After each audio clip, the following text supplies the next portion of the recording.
everybody. Thanks for joining us tonight for the Barnes Restoration Advisory Board meeting number 5. I appreciate everybody making it here and to our location. And I want to remind you that this is a hybrid meeting. We have a few folks online too. I don't think any RAB members. You can let me know. And if there are any issues with sound online, let me know. And also I want to let you know that you are being recorded for a couple of reasons. One is that we don't have a court reporter that does the meeting summaries for this. We do this ourselves, so it makes it easier to have a copy of the recording. We don't do anything right now afterwards. I know there's been a little bit of discussion about whether we should, so maybe that will come up tonight. But I know at Stewart they put a copy of it on YouTube. And then, Kristen, are you also recording? Yes, for the Westfield Community Programming Channel. Okay, so you're being recorded, just so you know. Okay, so I'm going to go ahead and get started. We will try to end at 7:30. Yes, ma'am. I'm new to this. I apologize. My name is Dawn Thomas. You said this was the 5th meeting? Yes. Is there any way I could read the minutes of the previous meetings? Yes, they're posted on the BASES website. Your BASES website? Okay. Thank you. Yep. So thanks. So our overall agenda, I'm going to just walk through the agenda real quickly and some of the logistics for having a hybrid meeting, how that works. Do some welcome and introductions. We do have some RAB business to attend to, and then we'll get into really what you're here for. I think more than anything else is the presentations, the Environmental Restoration Program status update, and then the presentation from Dr. Boutt, who is the TAP advisor, Technical Assistance for Public Participation, and he has completed his review and will be doing a presentation for us. At the end, I'll probably get into this on another slide, but we basically, the structure of RAB meetings is the RAB members ask questions after each presentation, and we hold public questions to the end of the meeting. So I just want to let you know that, and that goes for folks online too. And closing remarks and adjourn, and we'll try to get out on time. Next slide. So, going. So real quick for hybrid meeting logistics, this doesn't apply to those of you who are in the room, but for folks online, we try to keep the video off. You can open the participants list to see who's online. We will let you all know if there are any RAB members online. If there are RAB members, RAB members can speak when we are asking questions, so you can raise your hand to be called on to speak just by scrolling over your name and clicking the little hand, and unmute yourself when you're called on. Public participants who are online, if you have questions, those are submitted through writing, so you can type a question to the all co-hosts in the question and answer panel, and type that in, and we'll get to those at the end of the meeting. Next slide. Whoops. Okay. Go ahead. Next slide. So anybody who is on the phone instead of their computer on WebEx, hopefully you got a copy of the slide presentation and you can follow along. You can use your phone mute button when not speaking, but press dial 3 to raise your hand and be called on to speak. There is no way for folks who are on the phone to submit questions in writing. So during the public part of the meeting, we will allow them to ask questions by voice. Next slide. So these are some of the meeting guidelines that I just sort of already mentioned. RAB members can ask questions at the end of each topic. You don't have to raise your hand, but get my attention that you want to speak. Introducing yourself is really important, and especially as we're all looking at each other, you might not think it's that important, but when we do that recording and have to do the meeting summary, it makes it a whole lot easier to know who was speaking. So if you could just say, hey, this is Amy again, it makes it easier for us to do that meeting summary, and it's also easier for the people who are listening online to follow the meeting. I'm not going to force a 2-minute limit to comments, but the idea here is to limit your comments and follow-on questions so that other people have a chance to participate as well. Again, public participants online will submit questions in writing, and we'll address those at the end of the meeting. Public participants who are here in the room, raise their hand when we get to that part of the meeting, and we'll call on you. Next slide. So welcome and introductions. Colonel Ploskun, is he online? Okay. I know he had hoped to be able to call in. Would you like to welcome people? Yes, ma'am. My name is Lieutenant Colonel Pete Carr. This is my second meeting with the RAB. I am actually texting with Colonel Ploskun right now, and he is trying to get on. So I'm passing him some information. I expect him to be on in a moment. But I am the Deputy Wing Commander for the base. So I am his number 2, if you will. To my left is Colonel Andy St. Jean. He will be taking my position on 22 December. So I have a couple more months, and then I am retiring. It's been a good run, nothing to love, but I'm looking forward to retirement. So anyway, obviously the goal of this event, this meeting, and these presentations are so we can communicate better with the community, get all of your questions and concerns addressed. If there are questions that we can't answer, we will take them down and we will get back to you. And so I look forward to a good, productive brief and Q&A session. Great, thank you. Were people online able to hear him okay? I didn't mention what our sound system is here in the room. We do have, Yes. Okay, the answer is yes, great. So we're using a camera over here that gives online, it looks like a little tiny screenshot of the whole room. There's, you probably can't see individual people very well, but the sound system for it is pretty good. And so for the most part, you won't have to pass a mic to speak. If anybody is particularly soft-spoken, they'll let us know that they're having a hard time hearing online, and we'll use a mic. This mic, I might not even have on, to be honest. Now it's on. Surprise, you can probably hear me pretty well anyway. And that one right there can also be used too, as we need to. Kathleen, would you have any opening comments as a community co-chair? I would like to thank everybody for coming tonight, community members as well as staff from the base, and Dr. Boutt. Dr. Boutt, thank you for being here, and Kelly Pease, thank you for being here. It was a wonderful trip through the base today. I really liked that I was able to actually see places where it is contaminated and what we can do about it. So thank you for the trip around, and I appreciate it. Great, thanks, Kathy. Next slide. So just going through some introductions, Colonel Ploskun hopefully will be joining us online soon. He is the base co-chair. Chris Brown is from the National Guard Bureau, and he is the remedial program manager for environmental cleanup at Barnes. Jen Baker is, they're like looking around the room for your green jacket. She took the jacket off. Jen is the environmental coordinator for the base, and the Air National Guard team is supported by contractors BB&E, and Johanna and I are with Jacobs. Our community RAB members are Kathy, Chris Clark, Kristen Mello, Representative Kelly Pease, Nabil Hanoush, Rachel Marin, and Senator John Bayless, and then also Dr. David Boutt is here as your TAP advisor. Yes? John Bayless is online. Okay, so John Bayless is online. Hi, this is Mark Messer, District Director for Senator Bayless. He asked if I could join tonight as he got held up in Boston this evening, so I am here. Understood. Okay, thank you very much for representing him. And then Caprice Shaw is the regulatory contact for the Mass DEP. Is Caprice here? Yeah, there you go. Sorry, Caprice. So I knew she had planned to come. So next slide. We'll go ahead with RAB business. So this one, meeting summaries, this says it was emailed to you. It was not.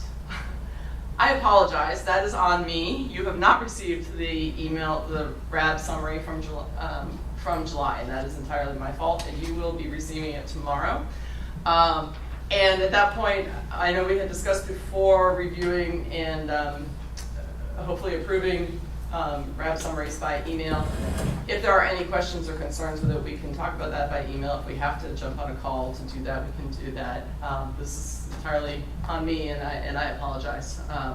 So they are, when they're out, then they get posted onto the 104th Fireman website. So moving on.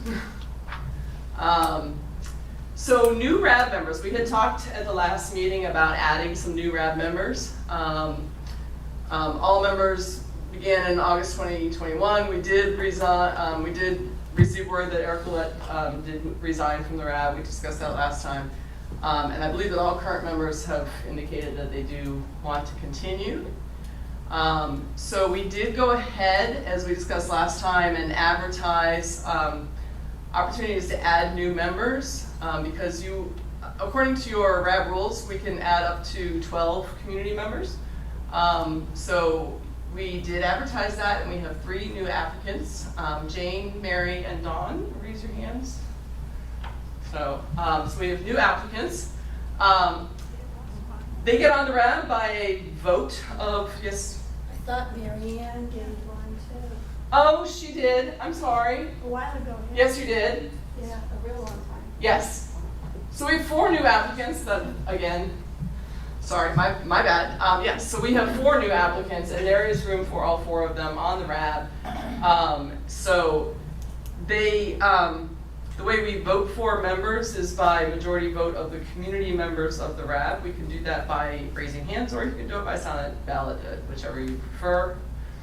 Do you have a preference? I'd rather just do it. Okay. Raising hands. Do we want to just vote on all 4 at once? Yeah, there, okay. Yeah, these are no Can I, nominees. Yes, sir. Not that I have any issue with any of these fine folks that are applying, but not everybody might be somebody I feel. From a process point of view, So sure. I would like to know, for them to say why they're interested in being on the RAB before I vote for them.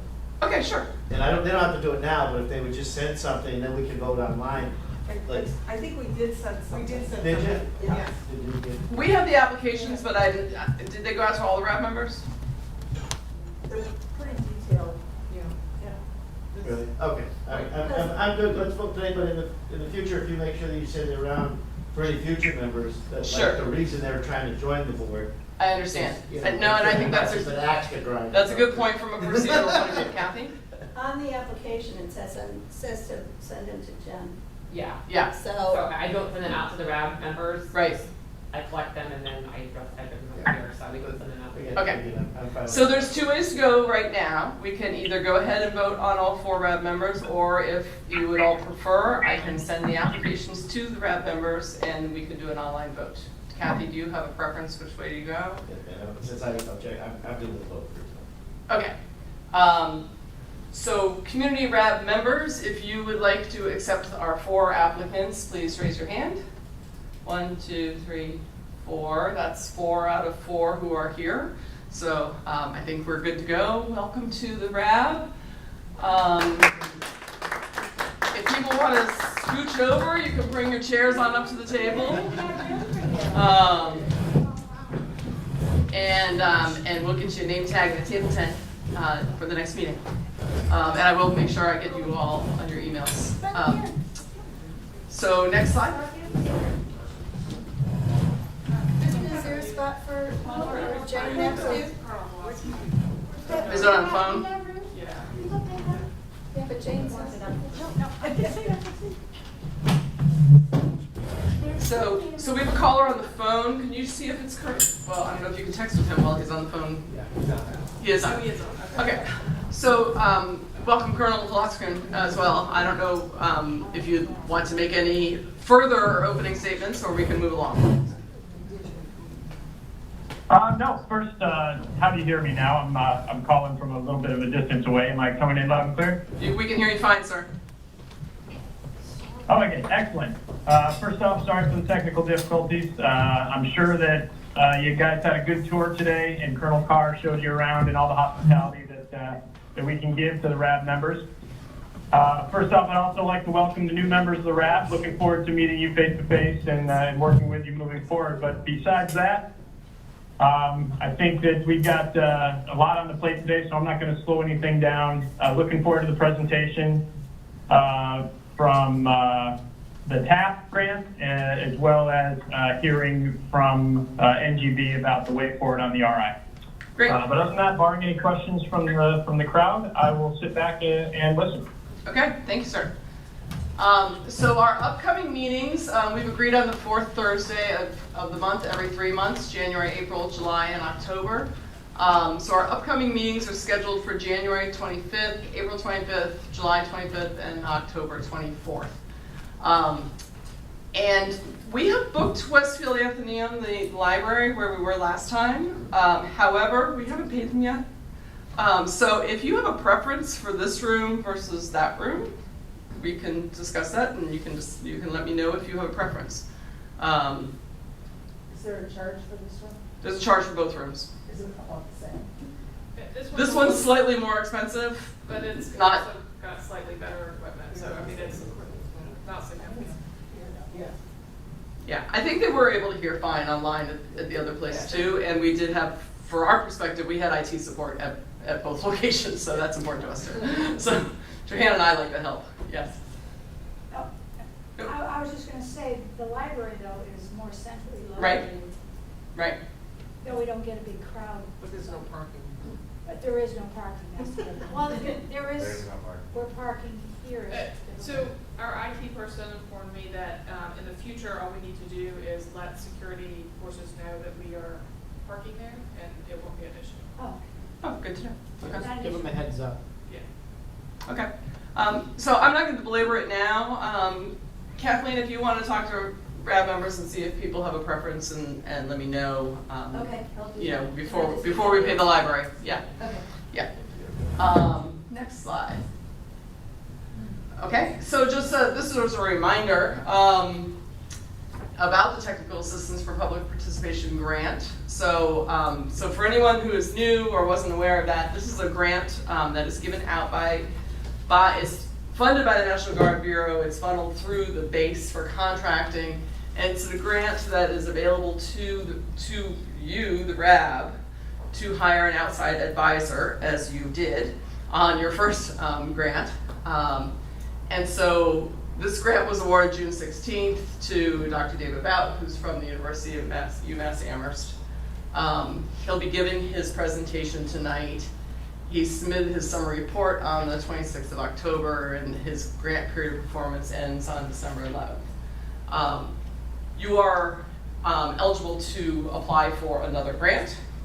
I'm sure that Kristen's down, look at this. I had no doubt that Kristen's well down the road on this. Do you want to speak about it now? Do we have a minute for it? Sure. Okay, so, you guys know, most of you, the new people, you should know.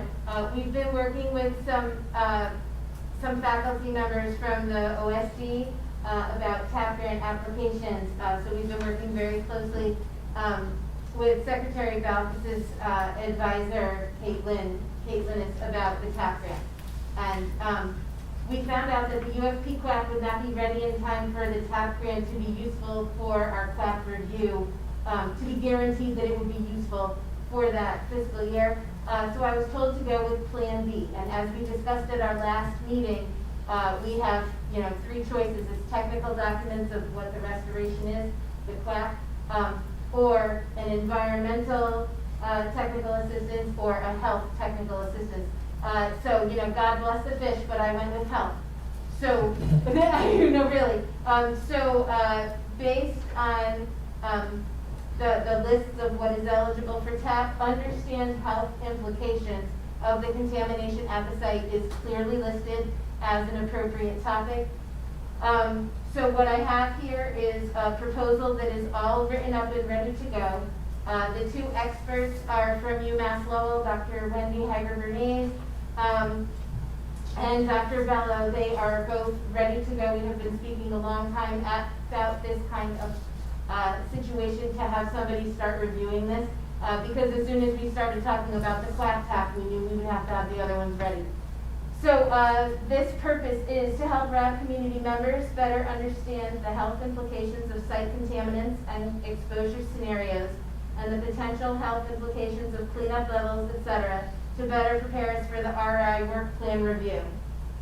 The description is: review site contamination reports and interpretation analysis from Dr. Boutt, survey and interpret available existing publications and data relative to our community's exposure, contaminant toxicity, and health endpoints, from entities including but not limited to Massachusetts Department of Public Health, the Agency for Toxic Substances and Disease Registry, and the Centers for Disease Control. I have included a list of sites that I know information exists already. That is attachment C. There will be a preparing the findings in a summarized report and a presentation of findings at an annual meeting, preferably October of 2024. Everything is written up, and so what we would need in order to send this to Colonel Halasapin, and I could do it later tonight if we said so, if we have me be assigned as the point of contact, and then if we have a majority of community RAB members say, this is a project we would like to make the application for. So I will leave the rest to you, Kathleen. I would like to hereby say that Kristen Mello will be the lead writer of this new tap plan. Okay. So in terms of voting on it, have the new members had an opportunity to, or even the existing members, see the application or anything more than you're reading it, or do you want to have an opportunity to see the application before we vote? I sent it out to existing members this weekend and last night. And the new members, some of them have been briefed as we go along because we know each other outside and I knew they were applying to be new members. But I did not send it out because, Because they weren't new members. Right. So the question is whether you want to vote on it now. You have 8 community members now here at the table. Do you want to vote on it tonight, or do people want to read it and then you can vote by email? There just has to be something there has to be something in the record that says that the majority of the community members agree with this topic as the TAP. Depending Am I on getting that what right? time it is, Dr. Heigerbernes may have joined the WebEx, just in case. Okay. And that is, Wendy Heigerbernes is a toxicologist from BU in New Mexico. and she's the one who'll be heading up this grant. Yes, her CV is 19 pages long, so I did not print it, but I did send it in your email. So, yeah, and you're saying out of the different various grants that we could be eligible for, you went with the health implication, because that seemed like the most logical one for us to pursue.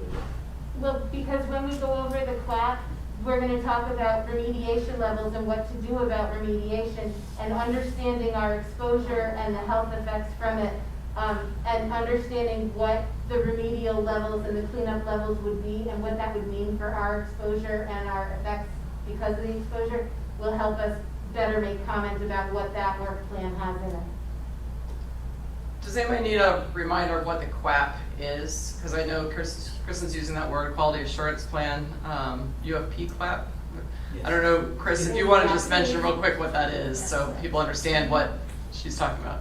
Yes, that's the Quality Assurance Project Plan, and that is our roadmap. We develop the sampling plan, the work plan.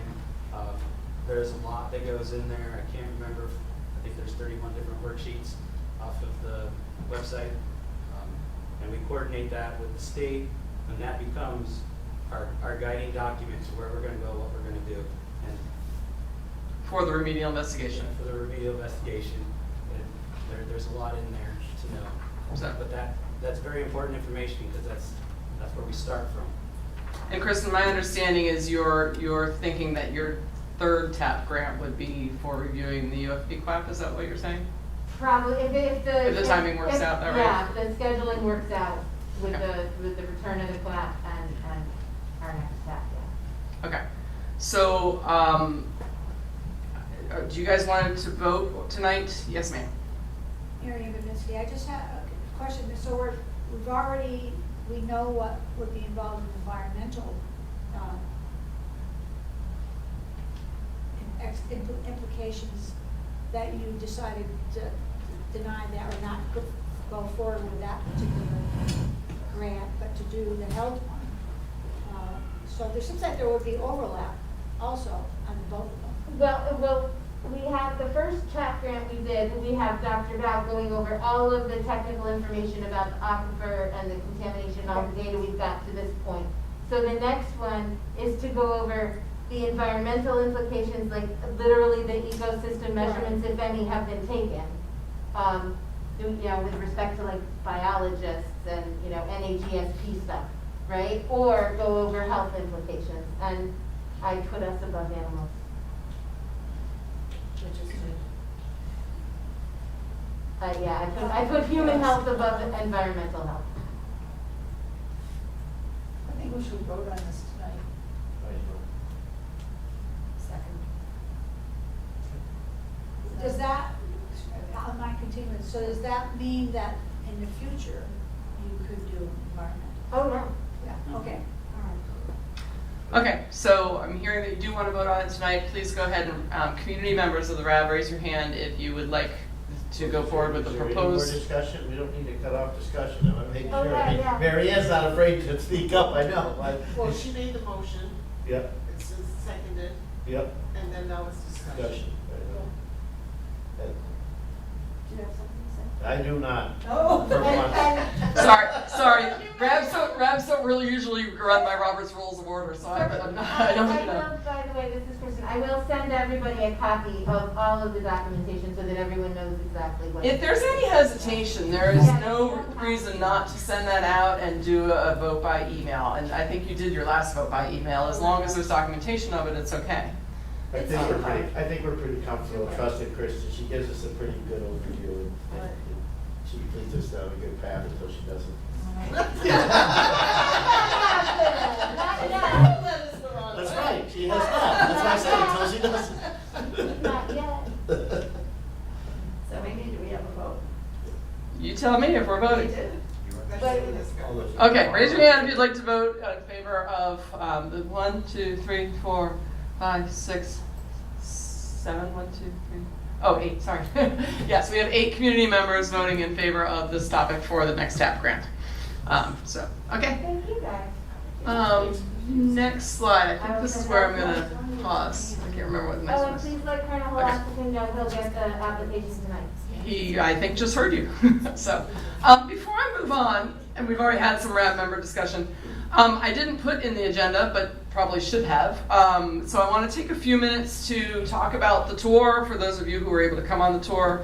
I know that we asked some of you to hold some of your questions until you came back here, so I want to make sure we have an opportunity to address those. And the reason we asked you to hold those questions was so that everybody would have an opportunity to hear what those questions and responses were, that they get into the meeting summary, that people who are online have a chance to hear them as well. That said, I want to remind you that the purpose of a RAB is to discuss the Environmental Restoration Program, which is the environmental cleanup program that the National Guard Bureau is in charge of.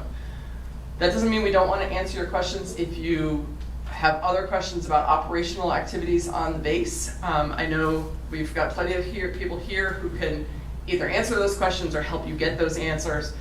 If there's a short answer to those questions, we'll address them now, but I don't want to take a long time to answer questions that aren't part of the Environmental Restoration Program.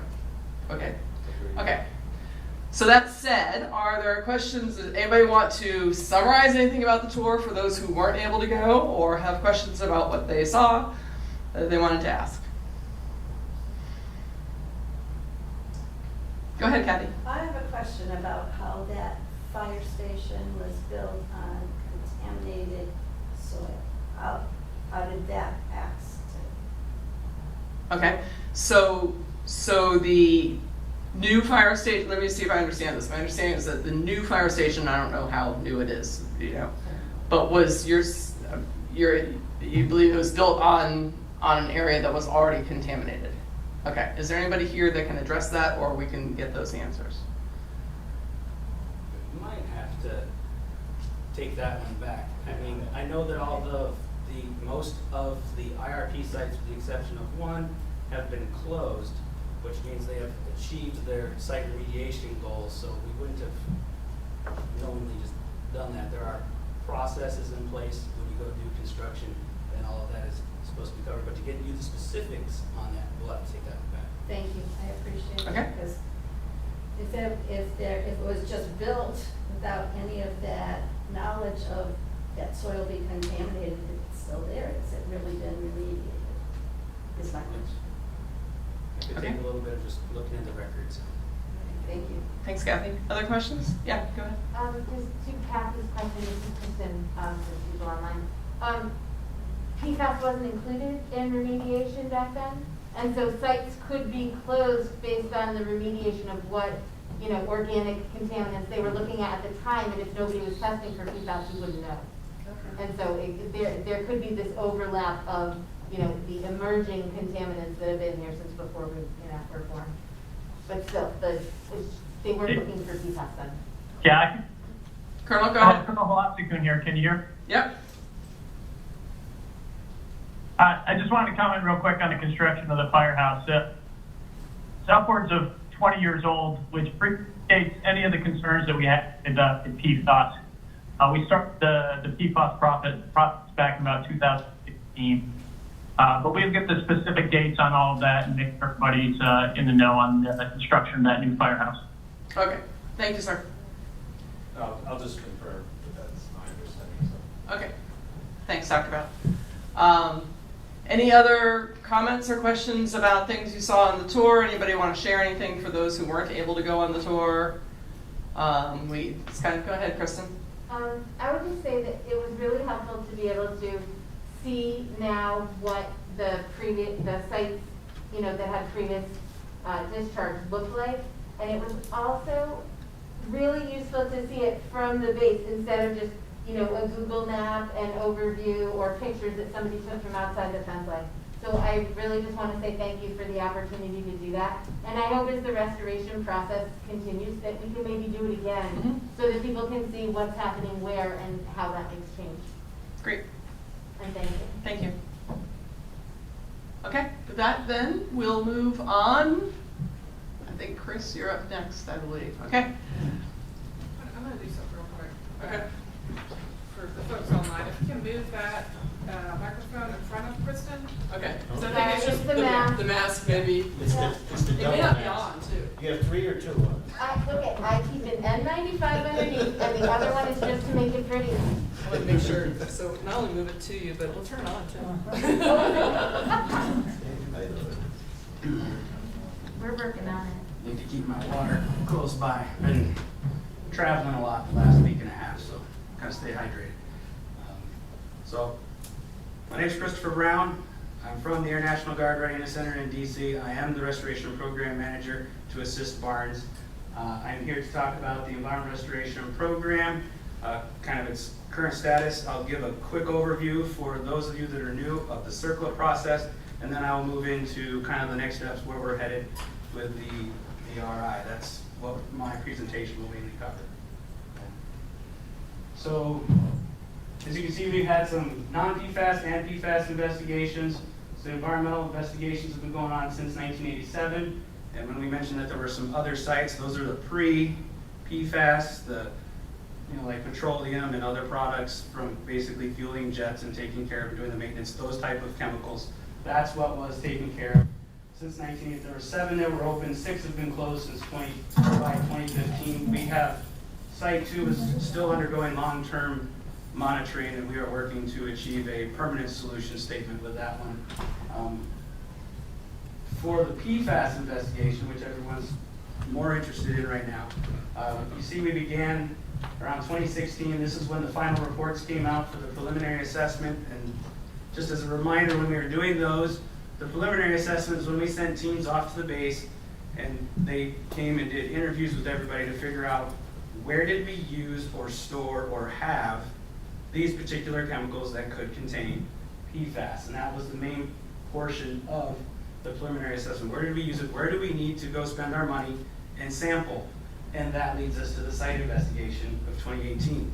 That's when we went out, and it was based on those investigations and interviews, we went to go and actually take soil samples and groundwater samples, and I think there were some surface water samples too, and to figure out, hey, do we have it? So the first one is, where do we need to sample? Site investigation is confirming that we have it in the ground and in the soil.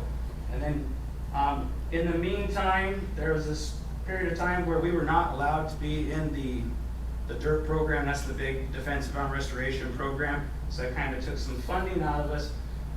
So we weren't able to assist until there was an intergovernmental agreement to reimburse for the cost incurred for installing the GAC system that is on the wells 7 and 8. So there was a way, that had to get written into law for us to be able to do it because we were outside of the DIRT program. But now, we have been put into the DIRT program. Well, I'm getting ahead of myself. We get to the expanded site inspection here. That's where we needed to do further stuff because mainly the site inspection was based off of the interviews. So we did a presence or absence on base. The expanded site inspection was based on the data that we saw there. We needed to keep stepping out. Like, where is it going? Is it going off base? That's what the expanded site inspection was for. And then that had recommendations that said, okay, based off of what we found here, these are the areas that need to go forward with a remedial investigation. That's kind of where we got to where we are today. If you want to move to the next slide.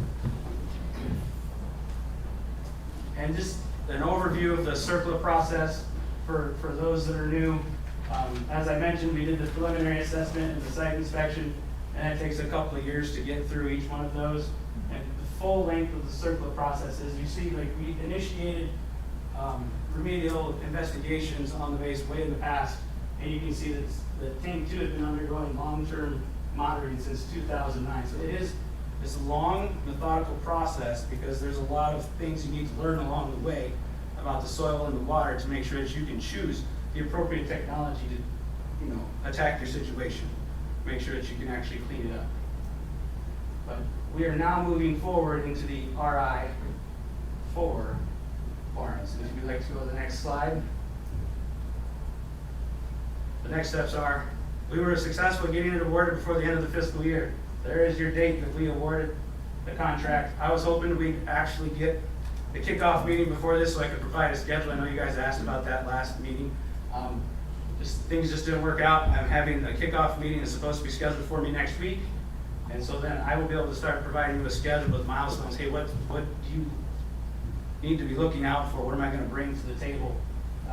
Like, when will the UFP QAP be around? Targeting those from award it's nice to be able to try and target them like around 1 year from award, but I don't have the kickoff in the project schedule ahead of me right now. And then when would the initial field work be? Those will be the first two things that you guys would most likely be interested off the schedule. And then following on from that will be like sampling plans and other field work when the data comes in. So there's a lot more that's going to come up. We will provide those schedules. And in those, we will be providing the information to you. You will have a chance to review this information. Like I mentioned before, the UFB QAP will come, whether timing works out to have a TAP grant to assist, but you will still, regardless if you have a TAP or not, you will still have a chance to review the UFB QAP as the RAB. And you get the same amount of time, and I think I said last time, the same amount of time as we give the regulators. Just as long as we don't delay the contract, we just keep it moving forward, because I know we want to keep everything on time. I'm trying to remember if there was anything else. Well, Good question. sure.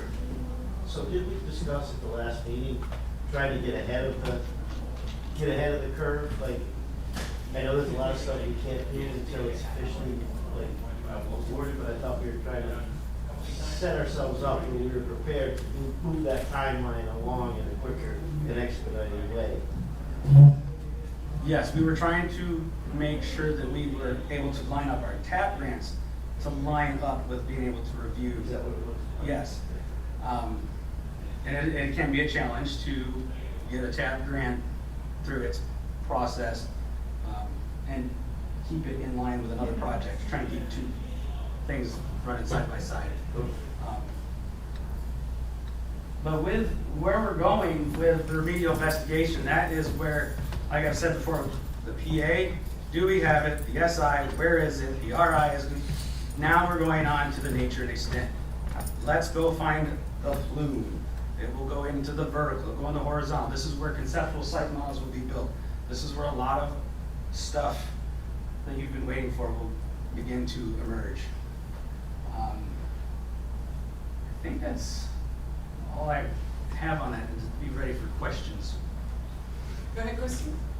Thank you. And thank you very much for the explanation. My question is about the reimbursement for wells 7 and 8. That first 1.35 was for the money that was spent in a particular window of time, Correct. right? It was like 2017 to 2018 or like 2016 to 2018. So what is required to be reimbursed for the rest of the money spent to build those gas filters on 7 and 8? And what do we need to set up for the gas filtration on wells 1 and 2? Like now that we're in dirt, what does the community need to do, right? Because we're 31 million in the hole. What do we need to do? I'm gonna have to go back on some of that to get further information because I'm not 100%, versed in the law that all that came from to provide it. And I know that one part of it says that by entering into this agreement, there's a certain batch of years that we can't approach the cost for. And it was in that agreement, but I'd have to go look at that to get you the specifics. But for the other money, there are cooperative agreements. There are other things that we can go through with, I can't remember all the acronyms, but with the cooperative agreement, it's a way like when you guys approach us, now that we're in dirt, there are methods. I will have to go dig those methods up because I'm not 100% familiar with them.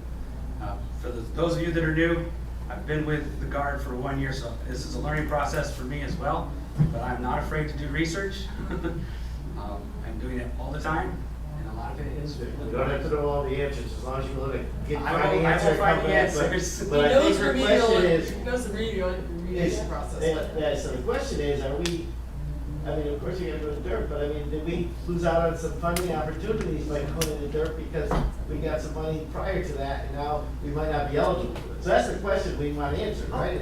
Is how we Show get. me the money. The money that we got prior to that was specifically because of an amendment written into the National Defense Authorization Act. And the reason we know is because Counselor Surprise put me in touch with the guy at the National Guard Bureau who knew what it had to say, and then I was in touch with the New York senator who wrote the amendment. Their staffer. So that was like a one-time, one-off thing that only covered those years. Do you know how much that was, Kristen? It was 1.35, like 1.35. Mhm. And that was a specific NDAA amendment. So I don't know if what you're talking about is like an environmental services agreement, that kind of cooperative agreement? It's down that lane. Right, and I would be very pleased if you could please let us know what we would need to do next, because now that we're in dirt, Yes. if that reimbursement could happen, that would really take a lot of strain off the community. Yeah, I'll look into that. Thank you so much. I just have to add, I think we all know Krista. She's being modest. She did write the earmark. We all know that, right? She did it. She's the first one that wrote the TAP grant, Right. the whole country. Right. Kristen, how much more money do you think we're entitled to? That was how much we bonded. There are accountants who get paid way more than me to figure out The city, exactly. right, the city, the water, they were Yeah. telling, this is what we spent to get these wells with the filter systems. Yeah, I'm certain that Tammy Tuff knows. Okay, Tammy. Other questions about the next steps? Go ahead, Chris. Thank you, Chris, for the presentation. Can you reiterate what review means as a restoration advisory board? What does that actually mean? Like when you get the UFP quack and you have a chance to provide comments.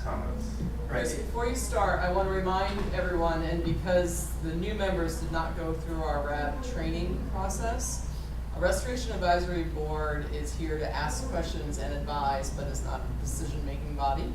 So there's no voting and making decisions. So I want to make that clear I know the existing RAB members already know that, but I want to make that clear for the new members. So if I just want to jump in on with that before you go ahead. It doesn't mean we don't influence things, though. That's absolutely, and the goal of the National Guard Bureau is to create solutions that from working, this is meant to be a working partnership. Yes, kind of thing, so. we're trying to keep the process as transparent as possible, and it would be just like any other public comment period, like when you see something that we are putting this out, you will be able to provide your comments. Some of them could be eye-opening, some of them could just be noted. Just to be honest, like maybe it doesn't apply. It could, like, for example, if you asked about air emissions and we're talking about water, that would be noted, but it's not in the right category. But you will be provided a chance to get your comments heard. And we will address them. Like, I will have to provide written response to those comments. So that's kind of what basically public comment period. I mean, is there anything else? I know everybody's waiting for the professor. I guess this is a good lead into my presentation. There's some things that I strongly recommend that I think would be probably acted on in this next, is there a mechanism for the... Your presentation is at perfect timing, sir. All right. Because we will be able to take, at this moment in time, we're just kicking off the project. So we will be able to adjust if there are things that we need to take into consideration at this moment in time. Perfect. Yeah, so when you talk about timing of a TAP grant, the timing of this one is actually right on time. Yeah, we haven't started field work. We don't have a finalized UFP QEP, which means we can make adjustments. Okay. As long as I stay within the scope of what I already awarded, I can make some minor adjustments. But then that leads me, I can always later on, maybe not in this first year, later on, there are ways through contracting to adjust. But it's a long, like I said, it's a long process, so we can take all of his recommendations and find a way to get them in there. Okay, so with that, are there any other questions for Chris? Otherwise, we'll move on to Dr. David Boutt, which I know is a lot of the reason that, well, I assume you would all come to your RAB meeting anyway, but I know you're all interested to hear his presentation. Will he follow up on what we asked about? You said you had to go back to the regulations and look. Yes, I need to get a little more familiar with that and ask those that have done some of these before, like how it worked and what were the trigger points, and I gotta talk to the legal office. Okay, so. Yeah, we'll take that as an action item. Okay. Yeah. Okay, sure. thank you. It's a good thing we record these and I can make sure I catch them all. And obviously let us know, especially like the counselor and other folks, if you need to get like exactly how much was spent from the city, if there's something, you'll provide that, so this is what we spent, is there a mechanism to get reimbursement? We'll look into that. Okay. So with that, I'd like to introduce Dr. David Boutt from UMass, your TAP advisor. So bear with us a second while we switch presentations. There we go. Wonderful, Johanna. Awesome. Click. Oops.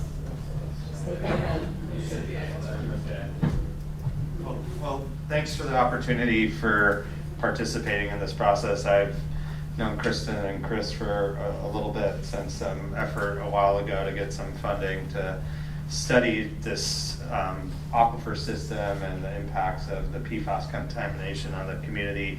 I'd like to thank Colonel Hawasi Khan for participating and for encouraging a TAP grant, and all of you all here in RAB, and Major Sinclair and Jen for the gracious tour that we had in the very wet morning of about a month ago or so. So I didn't participate in the tour today, but I had already been onto site before I put together this presentation. So what you all asked of me is to kind of dig into the different reports. Chris kind of laid out the kind of the different elements of the reports that are part of understanding what's happening. And what I'm going to do is I'm going to kind of walk you through those reports a little bit and just talk a little, in a little bit more detail about some of the findings, and then get into kind of things that I see would be next steps. And I think this is, like we just discussed, is perfect timing to kind of reflect on what do we know, how do we improve our understanding of the site. I think there's some pretty significant opportunities that will help whatever monies are available for remediation, help them be used in the best way possible. So I'm just going to talk through kind of the scope of the presentation. One thing I just want to make sure that I mention is that Bob Newton, a colleague of mine at Smith College, provided me with a lot. I'm used to working kind of not in this part of the glacial aquifer system, and so I've actually learned quite a bit. It's been very interesting for me in terms of understanding the hydrology of the Barnes aquifer, and especially the Westfield part of the Barnes. So the scope of kind of my report and this presentation is really to summarize the information gained from the reports in regard of the plumes and the PFAS contamination at this site, and to give you my impression of the findings and the impacts, or the findings of the fate and transport of the plume, and really to help educate y'all. So please interrupt me with questions as we move forward, and hopefully we have enough time to get into all the details. So I was specifically asked to look at really the three main reports that came from, and I made slight modifications to this presentation, so if they don't track exactly what you have in your pamphlet, don't be concerned. But I really looked at kind of and I don't know the vernacular as well as everyone else. I'll just call it the 2016 to 2018 and the 2020 reports, which are kind of in that, from the preliminary assessment to the site inspection to the expanded site inspection report, as well as looking through some of the data that Mass DEP collected on PFAS contaminations in some of the private wells throughout the community. So one of the things that's really important, and it just kind of this, I'll get into my kind of professor lecture mode, is that aquifer systems are really integrators of water across the landscape. And so one of the things that's really interesting in this is a cross section. It's like a slice into the earth, okay, where here's the land surface here. You have the water table, kind of the point where if you were to drill a hole, you would reach fully saturated conditions within the soil or sediment. And water tends to flow from higher areas of kind of higher, what we call hydraulic head, which is just a fancy word to describe the kind of the potential and gravitational energy of the water, down to areas of lower hydraulic head, like in this particular case here, where we have water that flows through the aquifer. And the Barnes aquifer system is really a really unique glacial deposit that is very, very transmissive, which means it can move a lot of water, it can move a lot of water quickly, and it can also move contamination very quickly through this system. And so those pathways can take different amounts of time to move through the subsurface. From, in this case, from the, let's say, the top or the kind of high point of the water table to the low point, you can move water very quickly and then, kind of more slowly through the system. And one of the things that you're going to see in the data that was collected by Jacobs and really reported in the 2020 expanded site investigation report is that the velocities or the speed at which the water is moving through the material under and near the base are actually quite rapid, which has allowed the plume to be very kind of broad in spatial scale. So the Barnes aquifer itself really owes itself to the presence of the glaciers that sat here on the landscape that have been since melted away, in an environment that actually might look kind of like this from Alaska. And so the area under which this unique aquifer sits here. We're down here. This is the Westfield River down here. These are the different town wells, 7 and 8 and 1 and 2, the wells up in East Hampton. The Barnes Aquifer kind of has a northern portion and a southern portion, and they're actually separated, you know, in an area that's kind of about in here, where water flows to the south towards the Westfield River and water flows to the north towards East Hampton and then around the Holyoke Range, which is this this feature here. And it's, from what we can tell from the geologic work that's been done for the town, for some of the drilling that was reported in the environmental site inspection report, is that, you know, it's a fairly permeable aquifer, composed mostly of sands and gravels, and it lacks, let's say, lower permeability. When I mean permeability, it means like how quickly the water can move through the soil.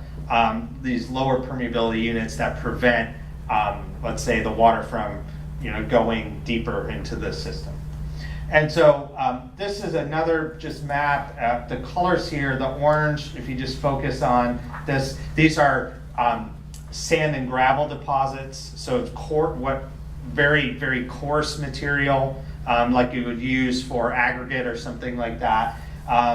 This is the Holyoke Range here. This is the Barnes Aquifer kind of mapped out, Westfield down here, and kind of the area of interest of the base in this site. And these are deposits that are characteristic of this part of the Connecticut River Valley, really, which, you know, owe itself to you know, the presence of the glaciers and the kind of modifications of the landscape since then. And so parts of this aquifer, so again, this is Westfield, the Mass Turnpike down here, the southern Barnes Aquifer here. The northern part of the Barnes Aquifer is identified as a sole source aquifer, meaning that the residents in that part that are sourced with the water from to the north, they don't have any other water supply.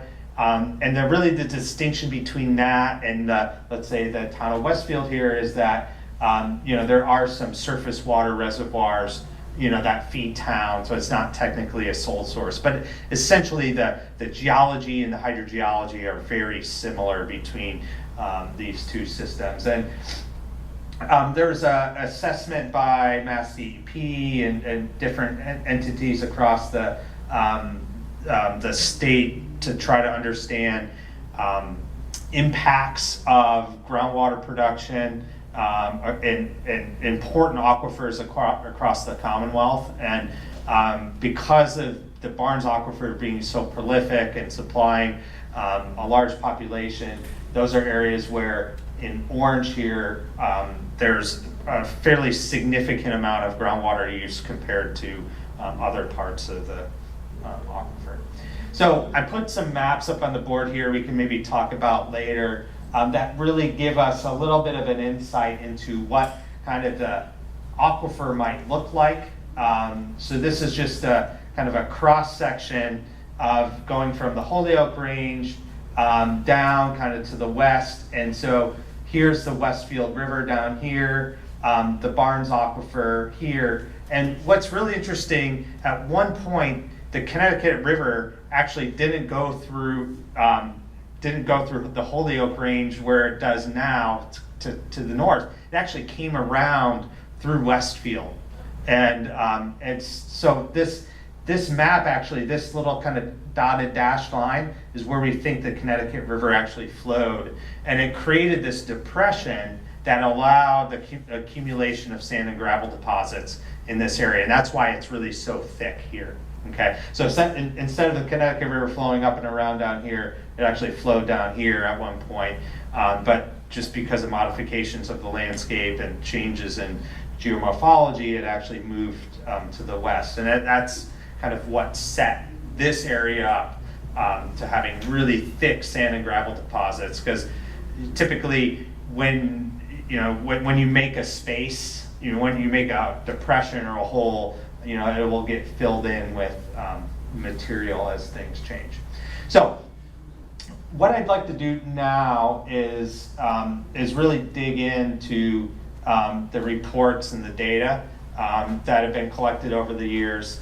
And Chris really did a nice job of kind of setting me up, so I won't spend too much time going through kind of the details of what each report does, but we'll kind of talk through them. So this was the first report. This was like, where could we have like released, kind of the interview stage of, of PFAS across the site. So this was the 2016 report, that kind of preliminary assessment, which just said, where should we look, right? Where are some of the potential sources? And there were 8 different places that I think some of you had visited. And at this point, these were 8 different areas of concern, areas actually on the site, stormwater system, different hangars, the hush house here, this fire equipment test area. And then on a really important site here, which was kind of a release associated with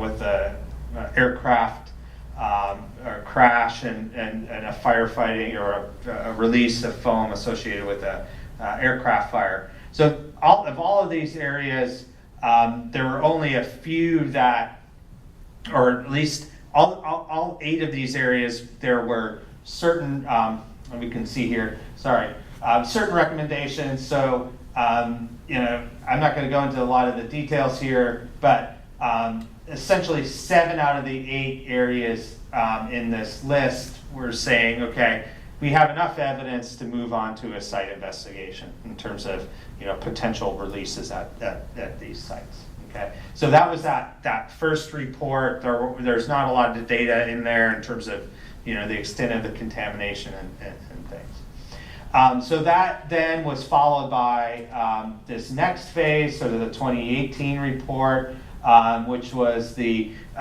site inspection of these 7 or 8 areas of concern. And this just kind of shows you what was done during that site, in terms of soil borings, soil samples, whether wells were installed. There were no surface water samples at that time, and then sediment samples associated with these different sites. Okay, again, this was designed to kind of look at which sites should we be focusing on, within the base itself, right? Within the base itself. And so this kind of the summary table from that particular 2018 report.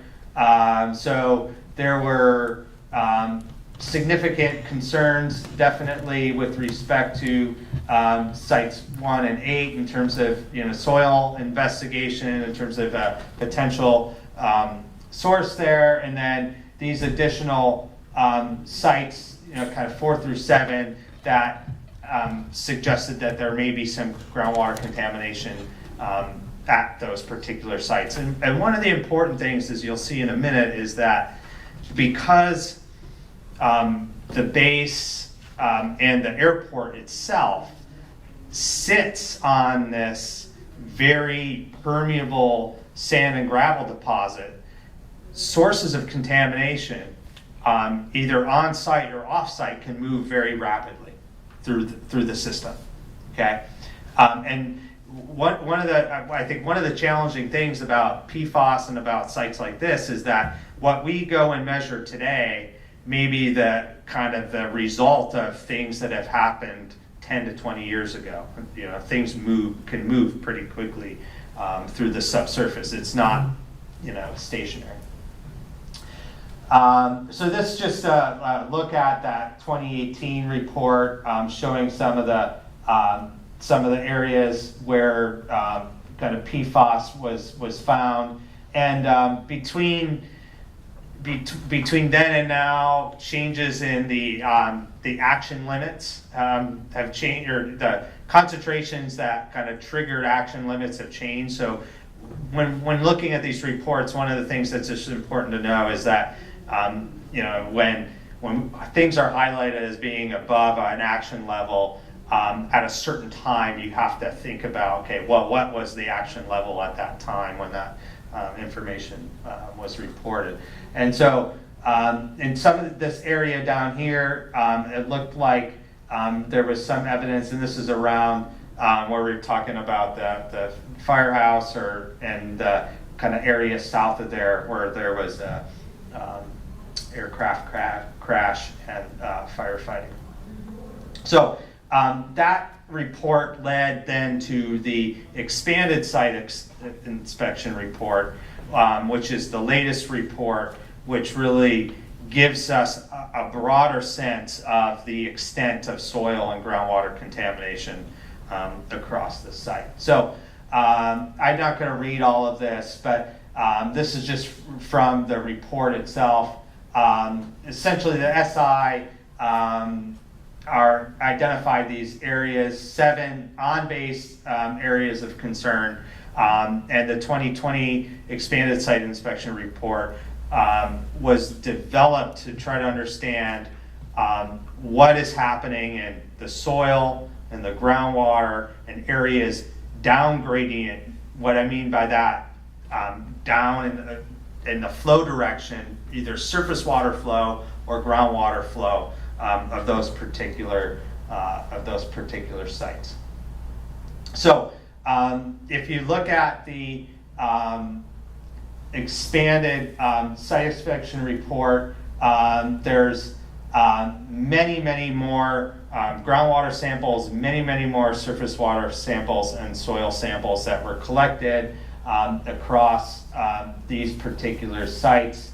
I'm not going to go into all these details, but what this then allows is the kind of understanding of the nature and extent of the contamination, not only on the base, but also in the in the airport property and areas down gradient of that. And this is just again a look at these different areas of concern, especially areas AOC 1 and AOC 8. So I'll get into this in a minute, but the level of soil, the extent of the soil contamination of PFAS at the site is not as great as the extent of the groundwater contamination.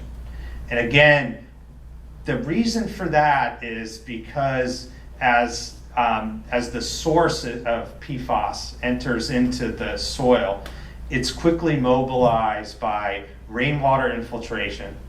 And that rainwater infiltration, that water in the soil moves down into the groundwater and then is quickly mixed and dispersed within the subsurface. So that extent of the soil contamination tends to be not as extensive as the extent of the groundwater contamination at the site. So if you look at some of the groundwater, and I don't, this is as best as I could do with the figures that were provided. All of these red numbers are areas where there was kind of PFAS levels, different PFAS constituents that were above the action level. What you can see is there's a lot of black numbers here and kind of a few red numbers. If we look at the groundwater levels across the site, we start to see that there's more more samples that are above these action levels. And again, it's the mixing of different sources that's then being communicated into or being translated into the aquifer.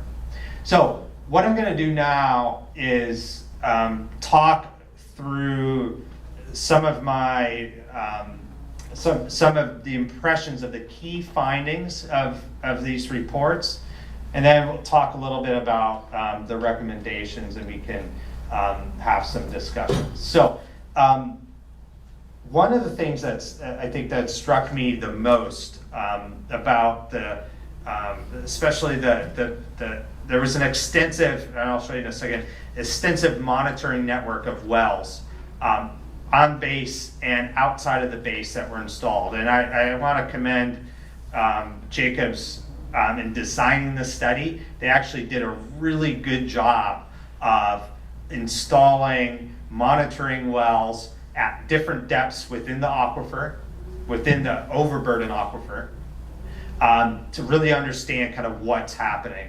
And so one of the things that for me that was quite eye-opening is that the hydraulic gradients, how quickly water is being kind of pushed through the system, are very steep, are very, very high. Okay, and what that means is it's leading to extremely rapid amounts of groundwater flow.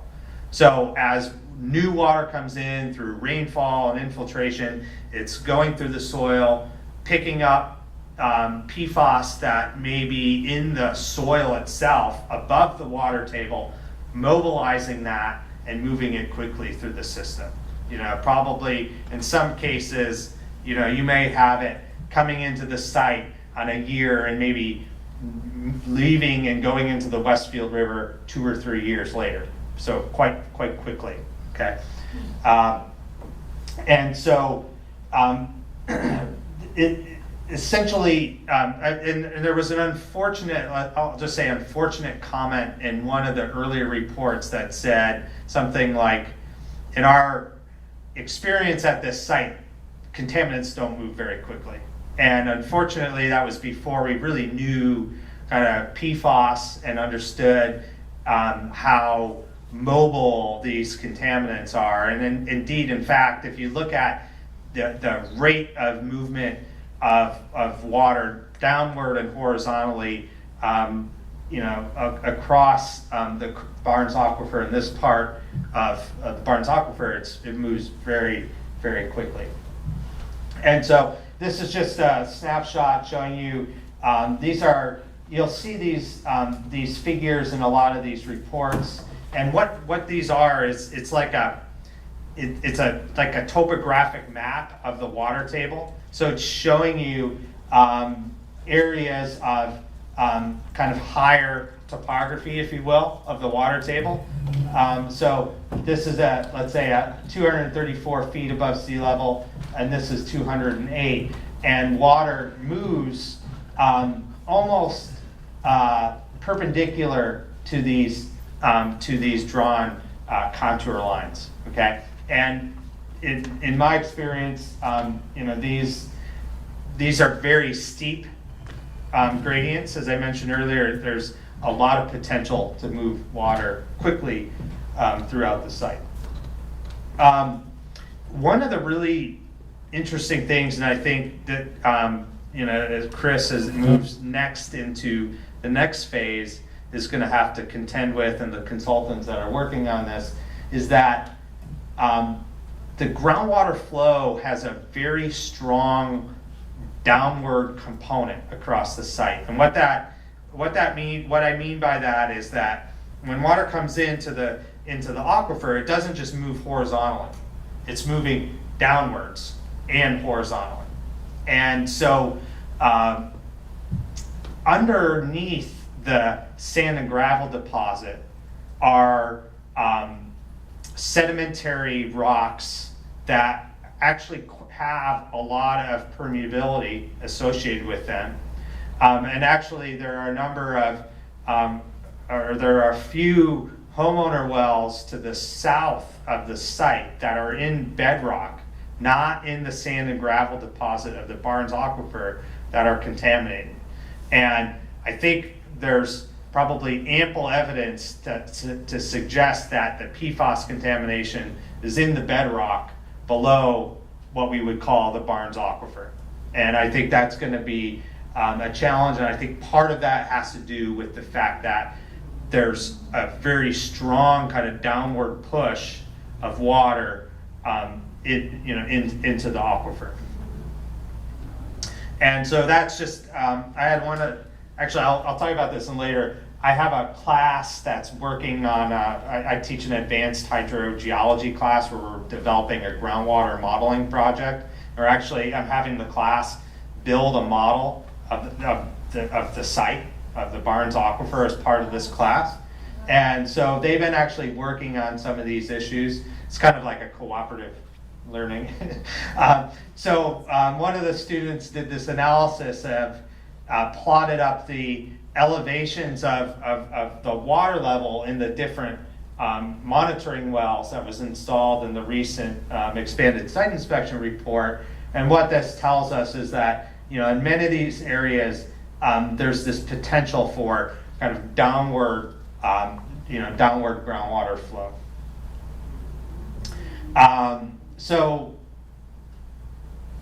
As I mentioned earlier, one of the things that I think is characteristic of a lot of these sites, a lot of these PFAS contaminated sites on top of like prolific and permeable aquifers, is that the soil contamination doesn't have to be very extensive to have a large amount of extensive groundwater contamination.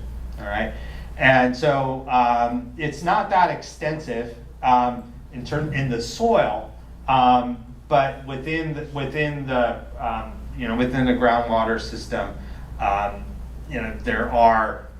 there is significant amount of PFAS detected.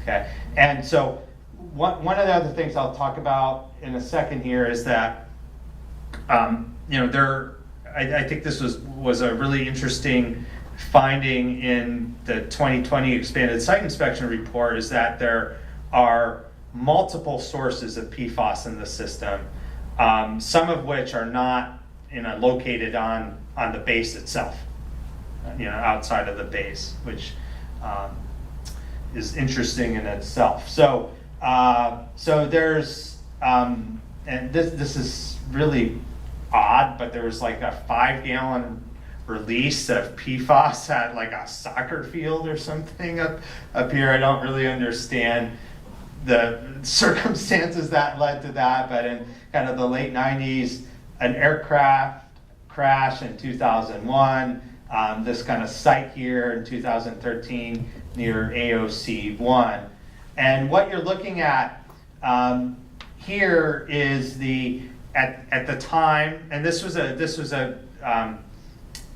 decision by the consultant to draw kind of the bounds of the plume. So each of these points here are areas where they measured in the monitoring wells as part of that 2020 survey. They measured PFAS contamination. And what they did is they took the results of the analytical analyses from kind of the 6 major components of PFAS, summed them together, and then created a 3-dimensional interpolation of what that looked, because the plume is not just in the horizontal, it goes to depth, right?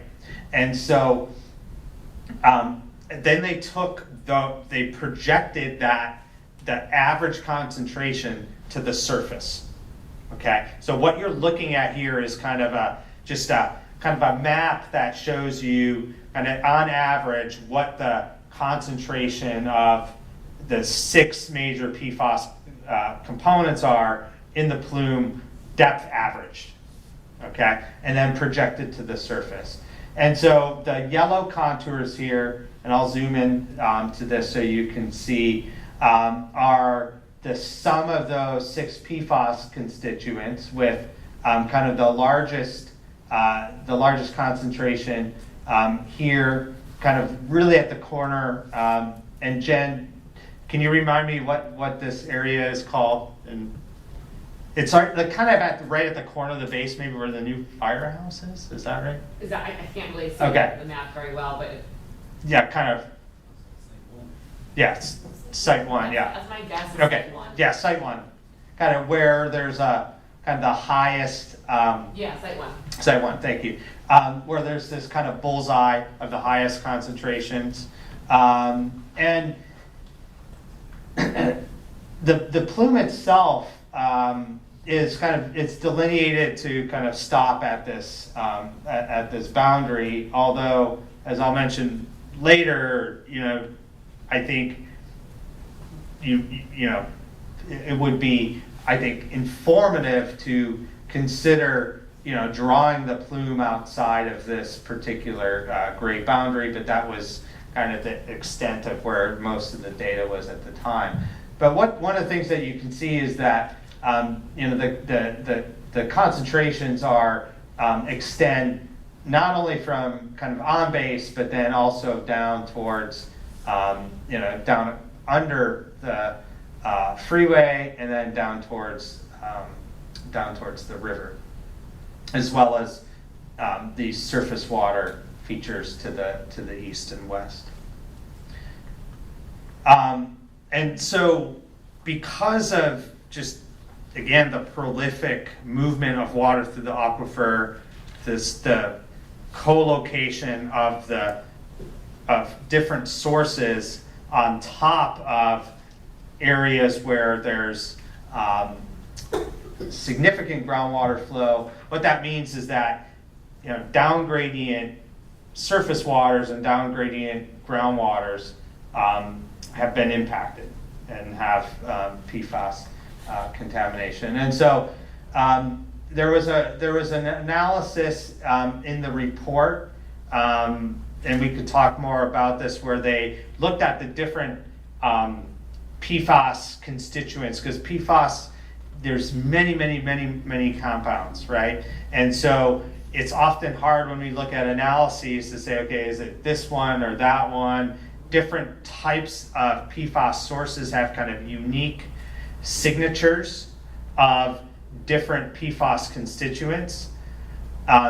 What confounds things is that when they're in the ground, they can degrade, so they can change in their distribution of those constituents. So in the 2020 report, they looked at these kind of radar diagrams to kind of look at, this constituent here, the one that's kind of pointing to the top here, is present in many of the groundwaters and in many of the surface waters. And this kind of, let's say this angle that comes out maybe at 25 or 30 degrees from the center is also present in many of the analyses. And what they were using this data to suggest is that the source and the PFAS constituents within whatever was contaminating the system was similar. Okay, and it gets a little bit, there's some areas down here in the surface water, down in the Westfield River itself, which is down here, where you start to get maybe a different potential source, and maybe over here, which can potentially suggest another source of PFAS to those surface waters. Although we don't really know a lot about, just scientifically, about how these different PFAS contaminations are kind of moved through the soil. So just kind of coming from the report, and I agree with this, is that the PFAS signature exhibit kind of, or the signatures that we see are consistent with kind of aircraft firefighting, or I forget what AM stands for, but the anti-firefighting film used at the site. I took a little closer look into this question of the soil and groundwater PFAS contamination, and there's actually been quite a bit of work around the different facilities, different Air Force facilities around the country. And what you're looking at is a plot of contamination, PFAS contamination, as a function of depth in the soil. And these are in, I apologize to get too technical at this time of day, but these are in log base 10. Okay, so every time we move from here, we move a factor of 10. So this would be 1, 10, 100, 1,000, 10,000, 100,000. So it's a way to kind of express really large changes in numbers and kind of on a compact scale. And what it shows is that characteristic at many of these sites across the United States is that as you go deeper in the soil, the PFAS contamination gets lower. Yeah? Question. Micrograms per kilogram, is that parts per trillion or parts per billion? Parts per billion. In the soil. Okay. Yeah. Thanks. Yeah, there's a large concentration. I mean, some of these are huge. I mean, you're like right next to, essentially a pool of AFF in the ground. Okay, this is not at Westfield. This is just a compilation across many sites. And so what? Sorry. What these researchers found is where I'm getting at here is, trying to understand. Does the extent of the soil contamination that we've seen, is it consistent with the groundwater plume that we see? In many cases, what we see is that the PFAS contamination within the soil, the concentrations, are many orders of magnitude higher than what we find in the groundwater system. And so what that means is that when we go in to the next step, to the remediation step, targeting these areas where we have the high PFAS contamination is critical at removing that source.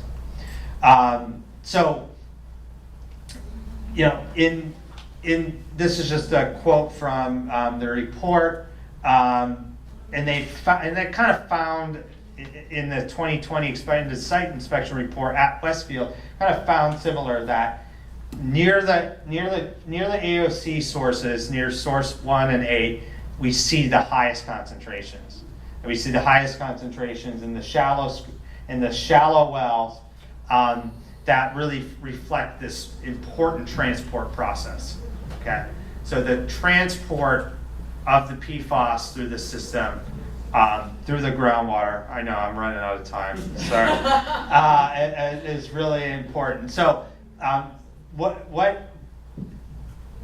I did was I just compared, so this is a ratio of the contamination in the soil to the contamination in the groundwater across all of the Air Force sites across the country, okay?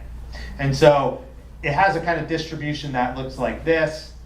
All right, and Westover kind of falls here, which means it's kind of generally consistent with the transport and with the distribution of PFAS in the soil and the PFAS in the groundwater, which I think is a good thing in that it looks like through the expanded site inspection report, they found soil contamination that's consistent with the groundwater plume, which is good.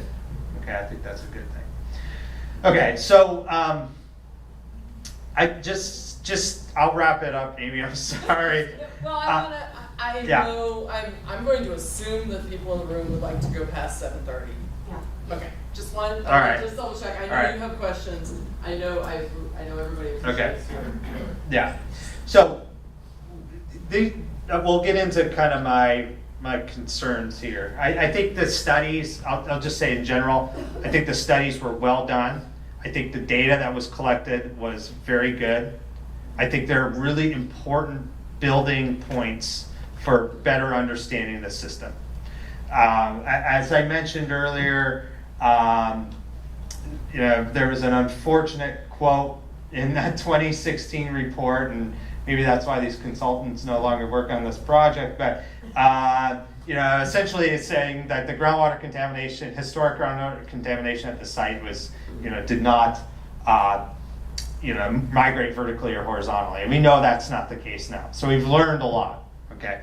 So I think there's a few important things that are kind of learning lessons for the kind of next round. the geology of the aquifer is not well characterized still, and I think that's like really important. And it's coming from a hydrogeologist, so you can kind of look at that how it is. But I think more work needs to be done understanding the geology and how water is moving through the sand and gravel deposits as well as the bedrock. Okay, and as I mentioned, kind of the widespread PFAS in the groundwater in the expanded site inspection report, I think is the major finding here, and the one that I think the fact that the wells 1 and 2 and 7 and 8 had contamination. I think that's probably of no surprise.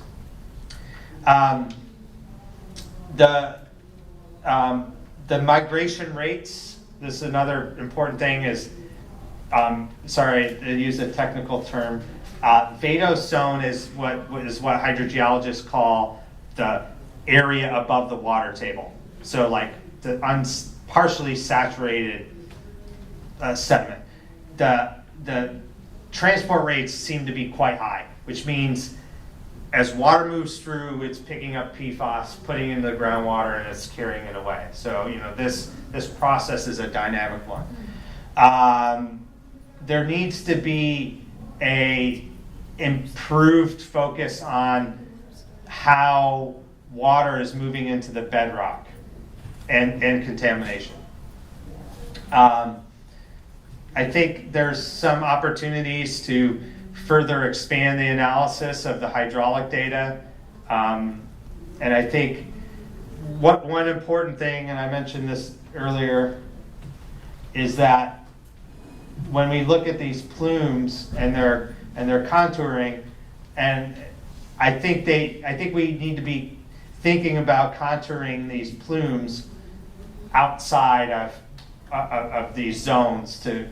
We have pretty significant concentrations in surface waters, some of which are kind of at higher concentrations. They're predicted by the contours in this plume, or the contours in that plume.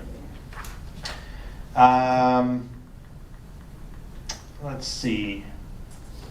I agree with, there was a recommendation in the expanded site inspection report to install monitoring wells to the west of the runway. I think that's an important piece. Hopefully, Chris, that's in your plan. Yes. Okay. One of the things that I think is important to think about is that when we look at the plume today, and we look at what's in the soil today, the system is dynamic. So we're, what we see today is not necessarily, it's not stationary in time. It's not just fixed. And so when we're transporting PFAS through the groundwater system, you have to be thinking about that time element. And, that's where different types of approaches to, looking at, and I'll mention this in a second, kind of the groundwater flow and transport and a simulation of how the PFAS is moving. So I have some recommendations for site conceptualization that hopefully Chris can think about and how to incorporate that into his scope. I think I think there's going to have to be some additional geophysical mapping of the aquifer beneath the base and beneath the airport, and I really feel like building transport models. So what I mean by this is a lot of times hydrogeologists will build numerical models of how groundwater is moving, how contaminants are moving through the system, and I think that should be an important element within the next study. I was involved in a study in Bennington, Vermont, that had a significant PFAS contamination, where we actually used different environmental tracers to help us understand when the water that actually came into the ground to pick up the PFAS. And that really gave us an important insight into the different sources of PFAS into the system. So I think that's something that should be considered. I would encourage just to be careful, or just to be, I think, just to cover all your bases, is to do a little bit more of a systematic soil sampling, across the site, or across, let's say, the airport. And finally, and I mentioned this already, but the bedrock aquifer, which is going to be a big challenge, I think needs to be at least sampled and understood a little bit. I mean, the bedrock, Caprice can talk to this, but studying PFAS in bedrock is a whole nother kind of level of complexity. But I think, given the fact that there are 3 properties that have bedrock wells down gradient of the site, I think it's something that should be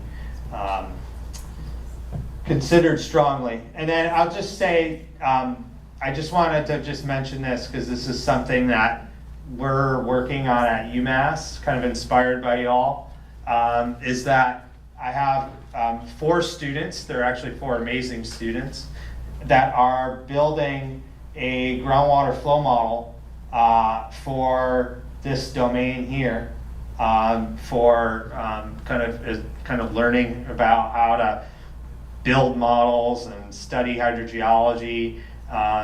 It's something a bit of, they're trying to understand the kind of extent of groundwater flow, and if the observations that we're making are kind of consistent with the geology. So, and this is something that they'll be working on wrapping up this fall as part of the course. So, with that, I'm happy to answer any questions. So just a quick time check, it's 7:37, 7:38, something like that. No, you're fine. I want to make sure that people have a chance to ask their questions. I also don't want to necessarily assume that everybody is good with staying all night long. Do we want to target 8 o'clock-ish as an ending time? Can I make a motion? Sure. Motion to at least give us a half an hour as a target, and then conversation. If we need further conversation, we can approve another 15 minutes, and then we can just keep having time as time. Do we have a limit on the room? You don't know? Okay.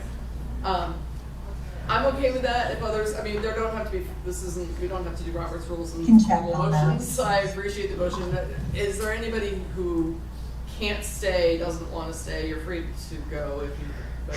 I'm gonna leave here in about 5 minutes. I gotta get my kid from Boy Scouts. Well, there you go. By 8, so. People have real, people have. And I'm getting messages from my son. He's wondering where I am. No, I'm good until like a little bit after 8. So. Okay. So since you have to leave, I will give you a first chance to ask some questions if you have any. I'm good. This stuff's way above my head anyway. Okay. And I did want to read out a comment that we got online, and while as an employee at Jacobs, I appreciate your praise. It was actually Parsons that did the ESI. Oh, sorry. So no, that's okay. And Tom Barzik pointed that out online from UB&E. Whoops. So no, that's okay. I just wanted to share that. All right, thank you. No, not a problem. I just have a question. Go ahead. So you said your students are modeling, but you say you need more information to do a true model of the flow or something. We have enough to kind of, I think with the work that was done by Parsons, the good work, we have enough to kind of bound, to kind of test some different conceptual models. And I think what I would expect is that, I think one of the things that we would like to better understand is, why is the plume moving so quickly to depth? And what are the circumstances behind that? Because when I was first thinking about this site, just go back to these maps, is that, you know, the west, think of this as the Westfield River, and like, you know, the airports here. You know, we should be, you know, like in an area where the water's kind of coming up to the surface, right? But there's still a lot of kind of downward movement, and trying to better understand that, you know, those dynamics, I think is going to be helpful for understanding the movement into the bedrock and below. But I think there's pretty good information. I have some maps up there that if we have time to look at, you know, the USGS has done some surveys, old surveys, but are relevant, at least to understand what's happening in the sand and gravel part of the aquifer. Yeah, thank you, Kelly. Would your students be willing to come to a meeting with us and I- tell us what they thought? I think so. You know, I asked them, I said, do you want to work on, I gave them 4 options or 4 or 5 options, and they're like, you know, they read about raft and stuff like that, and they got all energized. So I think they would be. You know, again, it's a class project. I mean, these are graduate students. It's not like, you know. But they need the experience to do presentations. Yeah. Oh, yeah. Of course. They're 4 wonderful women, so I'm sure they would be happy to come and chat. So, yeah, I'll keep you all updated on where we get with that. And you know, my hope is that this is something I know Bob Newton from Smith College has been, you know, kind of curious about kind of like some of these questions in terms of, you know, what's controlling the transport of the PFAS, and you know, if we can give some insight into that, that might be helpful. That'd be great. Okay. Other questions? Go Yeah, ahead, Chris. Dr. Bell, great presentation. Thank you so much. Able to communicate so much information in just a little bit of time. I was wondering if you could maybe talk about bait and transport, bedrock aquifer water, and how that relates to drinking water contamination. Because we have multiple municipal wells impacted by this. Yeah. Can you just, because I mean, so we're talking about plume movement, and if we wanted to model and understand the duration of exposure, concentration of exposure, what are some kind of thoughts and things like, do you have Yeah. It's a really broad question. Yeah, no, I think you're getting it. Like, so a lot of times on sites we talk about like not just concentration, but like mass flux. How much contamination has moved to a receptor? And we're like, right now we're kind of looking just at how much, what the concentration is. And a mass flux is how much water is moving times the concentration, right? So if let's say the groundwater isn't moving very fast, you know, towards some feature, and it has, you know, some concentration, you know, you're not moving as much of that mass of the contaminant versus a scenario where you have the same concentration, but you're moving things quickly to some target. And I think in order to address those types of questions, you have to have a, you know, kind of a backward-looking model that, you know, looks at different scenarios of, you know, like the different, you know, we know a little bit. I think we have some good idea of like maybe when some of these releases happened, especially with the aircraft crashes. We kind of can put a time on there and kind of move forward and say, okay, here's what we know about the aquifer. Here's what we know about how much of the contamination or how much of it moves through the soil into the groundwater, how quickly and how much mass has reached different receptors. And, you know, for the, so let me just see if I have these, shoot. But, you know, for each of the municipal wells, you know, there are delineations of the zones of contribution, right?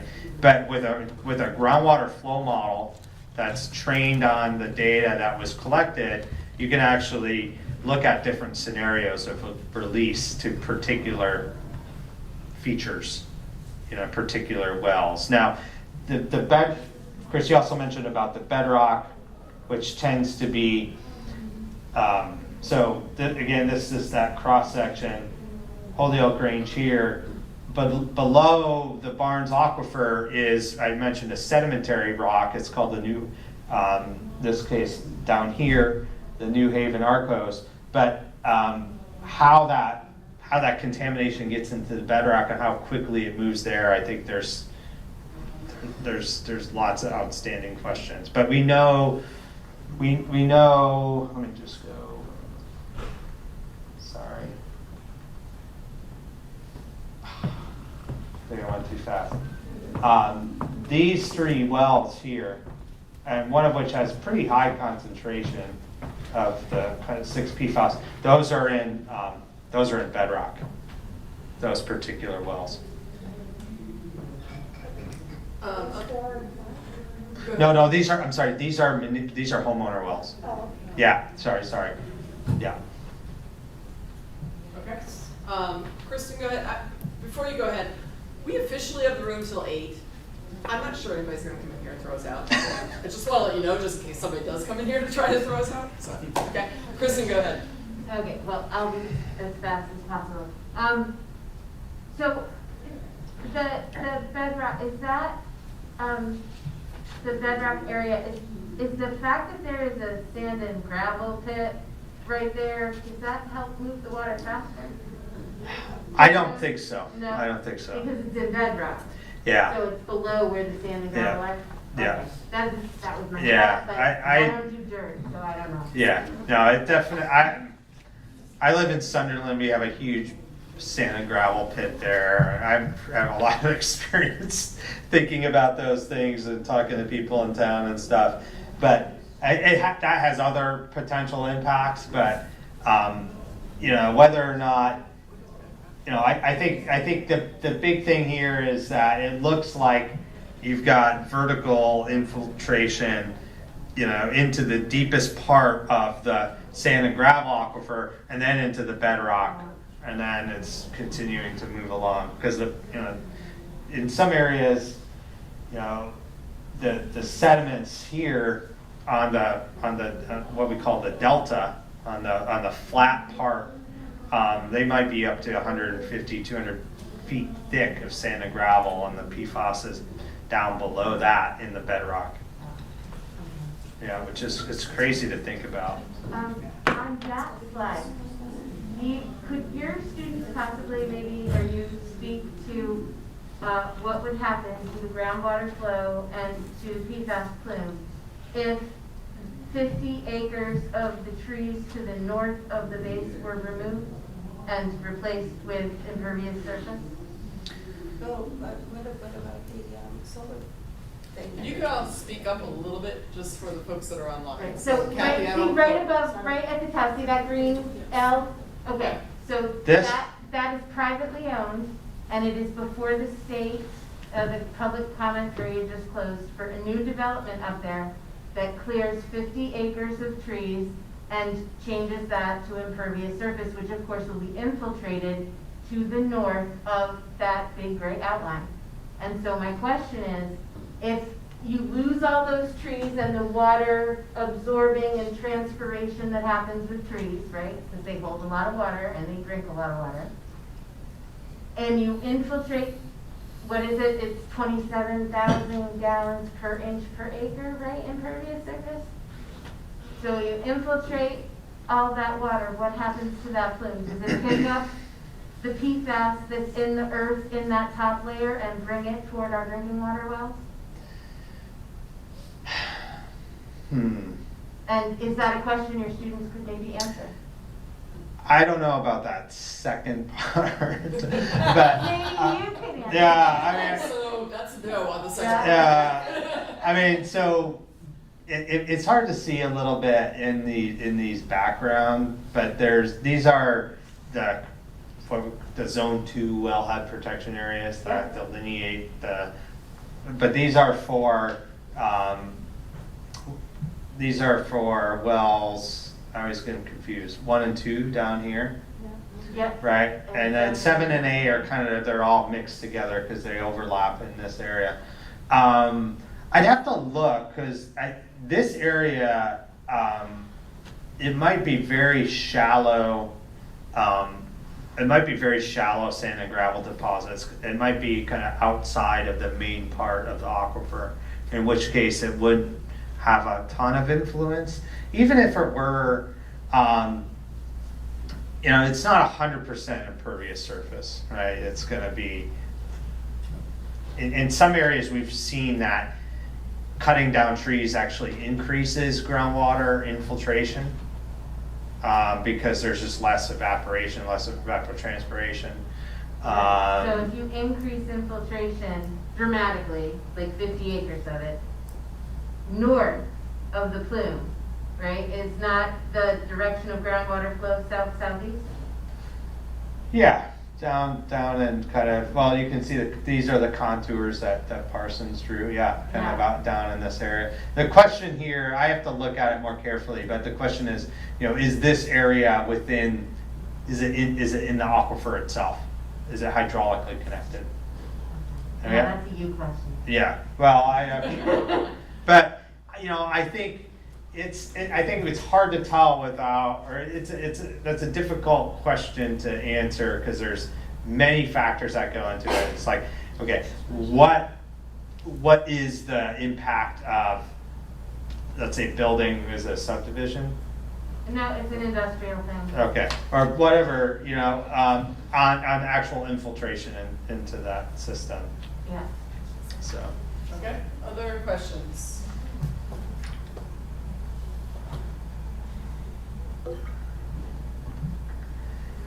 Will you come back? To this meeting? Well, not this meeting, but meetings of We're this doing the body Yeah. in the summer future. love. Yeah.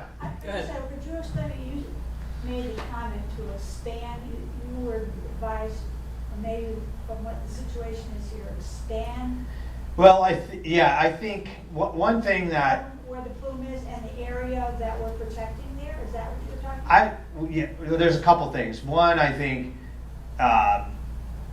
filling out this area with some groundwater monitoring sites to understand what the plume is doing over here, because there are these two little red dots here are home private well owners that have contamination, you know, above the action limit, you know, so and the plume is kind of, you know, how, you know, if you look at groundwater flow and you look at the highest concentration here, even though these contours drop down to 200, you know, is there some additional mass or additional concentration making it down into this area? So that's one piece. I think the other thing is just more of a, you know, like analyzing. I would like to see the plume being delineated out from, you know, the groundwater points that are sampled here to these surface water features. Because in this, especially in this particular type of aquifer, the groundwater and the surface water are very similar. They're kind of intimately connected, you know. And a lot of the groundwater flow that comes into Pond Brook here, or a lot of the water that goes into Pond Brook is essentially the discharge of the aquifer. And so I think that's something that I think should be considered. Chris, go ahead. So from that, what I'm hearing, and correct me if I'm wrong, what I'm hearing is that this contamination that originated on the barn's base has spread significantly outside of barn's property. Well, I think one of the interesting things that is still to be understood is, you know, oh gosh, where am I going? This way. You know, that they're understanding, we'll go back here, you know, understanding that importance of these different releases here that are actually not on the base themselves.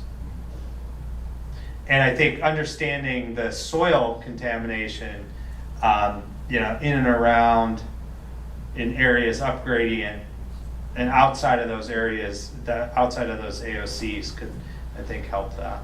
So as a follow-up question, so from a remedial perspective, we just simply can't remove the topsoil and problem solve.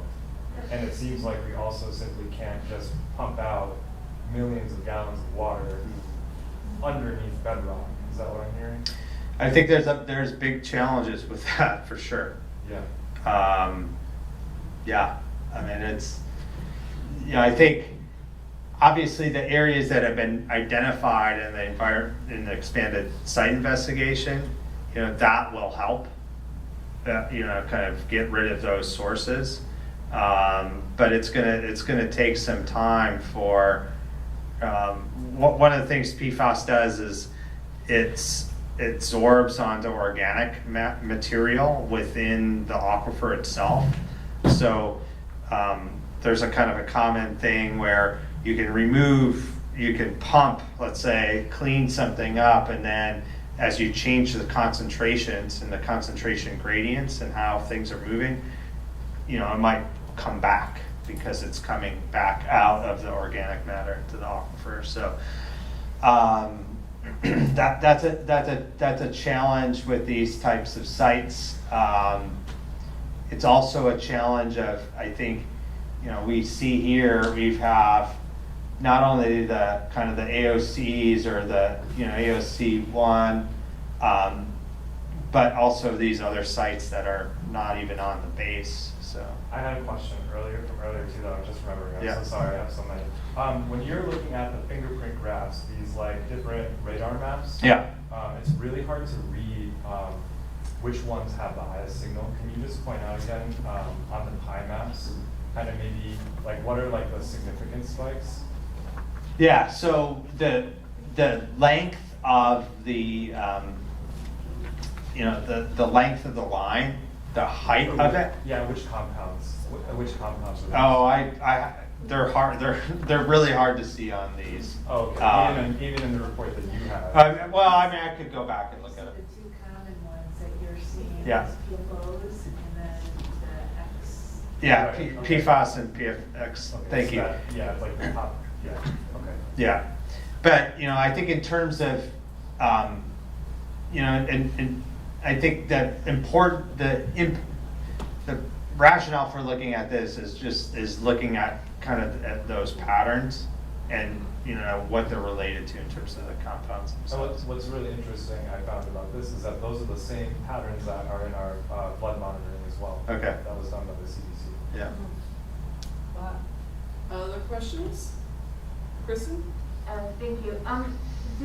Is the information about the drains in hangars, because before they would just go into the dirt, and the stormwater drainage systems, are they included in any of these reports? And if not, I remember the Westfield Flood Control Commission once showing us a map that the surface water drainage on one side of the runway went toward Pondbrook and on the other side went toward Armbrook. Yeah. And so I'm wondering if that surface water movement, the storm water movement has been included and embedded in this information or not entirely? They, and Chris, correct me if I'm wrong, but that was a critical part of the sampling. And the sediment came back as pretty clean. Let me just see. I think those, I'll have to look. I think that's maybe in this ST category. But yeah, those areas seemed pretty clean in the areas where, in the AOC 1, AOC 8 areas, that's where the soil was most contaminated. Yeah, the stormwater samples were in the ESI. PSI, okay. right, and were like all over the stormwater samples? It wasn't just that one drainage area that had been dug up once and then No, moved, right? there was multiple samples, we'd have to Okay. pull it up, so can't commit to it off memory. But that's from the 2020 report? Yes, Okay. yeah, yeah, Much more. yeah. And it, That's why I'm in the business. But he passed job security. Job security. Forever chemicals, right? All right, any other questions for him? I want to remind what we were saying before is the timing of this presentation and leading into starting the RI and designing the UFP QAP is sort of ideal. And Chris, I don't know if you want to speak to, you know, you've had recommendations and conclusions and you've heard lots of ideas I know that you're planning to take forward. Sure, could you put the map that you had up with the plume on it, the wells, yeah, down there. Except, and he mentioned that we need to do some bedrock investigation, that we needed to get out, there's all kinds of other stuff we need to do, and we can take his recommendations, because it's in our scope to do some bedrock sampling. We are gonna do some piezometers, which is to help figure out the groundwater to surface water interaction that you're concerned about, and then there are other well locations, and when we came out and did our site walk, we're looking all the way out from here, and all the way over to here right now, proposed locations. But the exact location hasn't been completely narrowed down. That'll happen as we go through developing our work plans. But I mean, we're moving all the way out here with the remedial investigation to get through with some bedrock, some vertical aquifer samples, more soil sediment. I mean, there is a Come to lot my more. house. So it is really good timing. I have the kickoff meeting next week, or before November 2nd, I think is when it's supposed to happen, so. do you know which consultants? Oh, and that's something you should be happy to know, is it was awarded to SRS Patel. And for those that read up on some of the PFAS emerging hot topic technologies, they're in that game, so they know this stuff very well. They have their own lab, they're in fingerprinting, they're in supercritical water oxidation technologies. They do a lot. And they have a good hydrogeologist? I don't know the name yet of the Okay. team members. All right. All right. So, but this is a very good company. I'm glad we have them. Could you recommend somebody? But no, I mean, I think it's going to be whatever the hydrogeology team is there. But I think, especially, it should, you know, I think one of the concerns that I had looking kind of historically is just kind of underestimating the system, you know, for what it is. And I think it's somebody that comes in should, you know, just be aware of the literature and really thinking about kind of what's out there. And I'm not the sole reviewer of this, just so you know.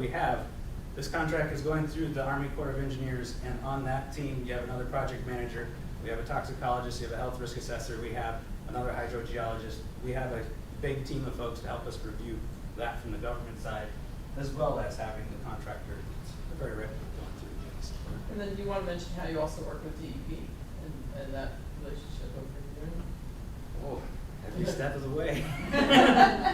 Starting with the UFP. Since Chris is here, I want to mention that that's part of the whole review process Yes. too. There's a It will be regulatory going aspect. through a very rigorous review process. I just wanted to ask one question. When you Yeah. were referring to action levels, are you talking about the federal 70 parts per trillion, but and not the state at 20 parts per trillion?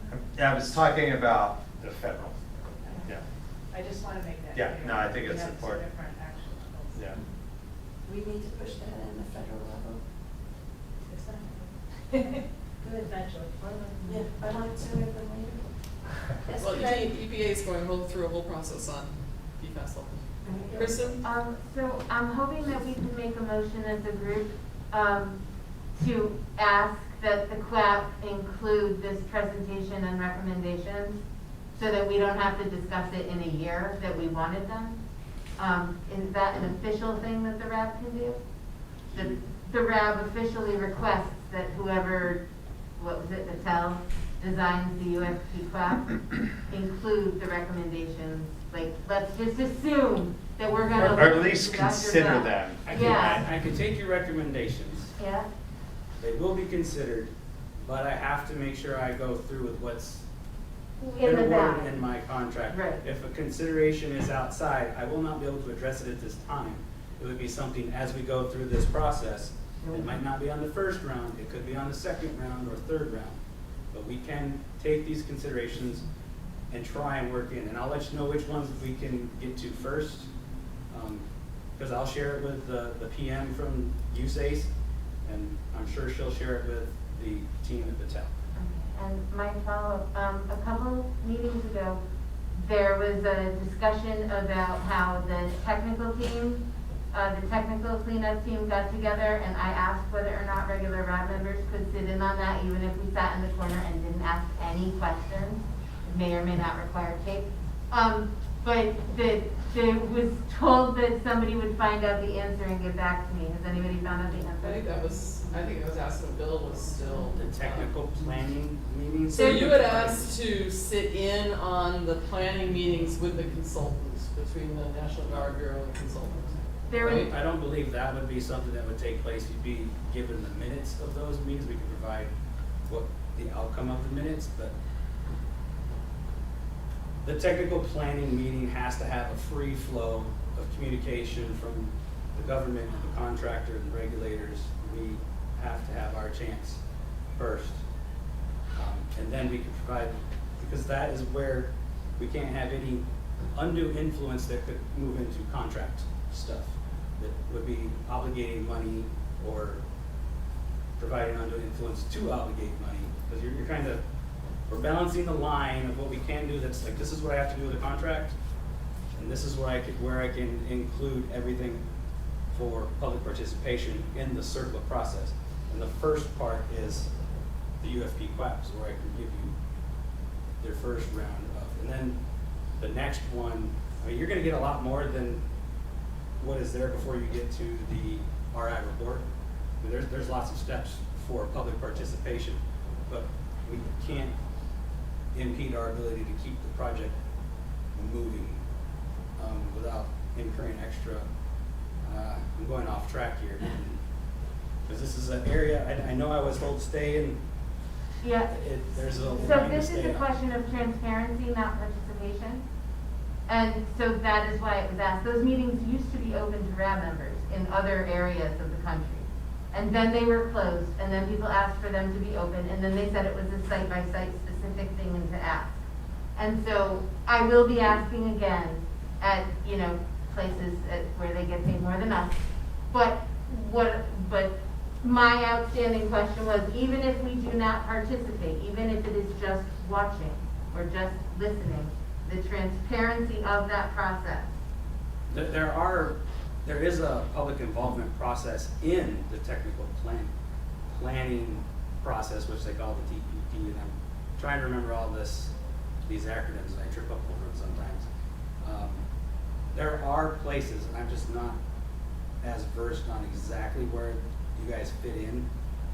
So I'm not meaning to say that I'm cutting you out here and I'm only going to provide this much. There are places where you're going to be involved. I need to You can read. follow up? Yeah. Okay, thank you. Because I do know that there are places when I've read the technical planning parts, that there are places for public involvement, but to know exactly where they are, I'm just, sorry. Too much paperwork. It's a steep learning. Been very busy We're all on week, it. three bases, and I've been home one day in the last couple of weeks, so I'm just. Okay, so we'll take that as Yeah, an it's a lot, action. it's a lot, So, thank you. go ahead, Miriam. Just for, this might not be in the question that's appropriate for here, but I get concerned about the people in the private wells. I know Mass DEP did that originally in the private wells. You have more monitoring wells now, and we're gonna spread that out even further. That's what you said. Mhm. So does somebody ever get back to them? Because if things change, some that did not have a higher concentration originally, when it dropped to 20, they went back, DEP went back to some of those homes to check again that were close in the original reading. So, are they still, they're all included in this? And are they still being monitored, or who's responsible for them? Other than the So right now, breakdown? Mass DEP is monitoring those off-site private homeowner wells. We have been monitoring, we put Boutt systems in, and we do quarterly sampling to verify that those systems are effectively removing PFAS. And yes, our standard that we are looking at is 20 parts per trillion, but with the systems, we're checking everything for breakthrough, even above reporting limits. So we, right now, the state is monitoring. I'm not sure going forward what that looks like after your investigation or part of your investigation, if you want to answer to that. Before you do, I just wanted you to clarify what Boutt systems are I'm for people sorry. that don't know. So when, as a way of remediating PFAS from a private well, there's treatment systems, and it's called a point of entry treatment system. You would put the system in before, you put the system in for any water entering the home, so any taps inside the home is being treated, versus a point of use, which would just be a filter on a faucet type of thing. So these filters, they are a double cylinder, coal base, carbon type of treatment, that we have one primary tank that the influent or raw water comes in, and then we collect the sample at the mid, and then there's a secondary filter as a backup in case the first one has breakthrough. So we sample both the raw, the mid, and what comes out into the home to verify that the system is So have there been more added or any more added to the original? Just, know No, I that think it's still the original from, I'm not sure what number it used before, but we've been monitoring these homes since, I believe, 2017. Okay, thank you. Any other questions? It's 8:11, Okay. so. All right, well, I know on behalf of the RAB, I'll let them say themselves, but I know everybody really appreciated your presentation, Dr. Boutt. My pleasure.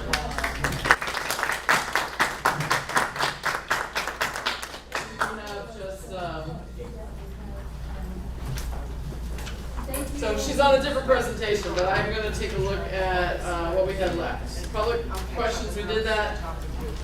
These are in your handouts. There's contact information for different people. There are websites for more information.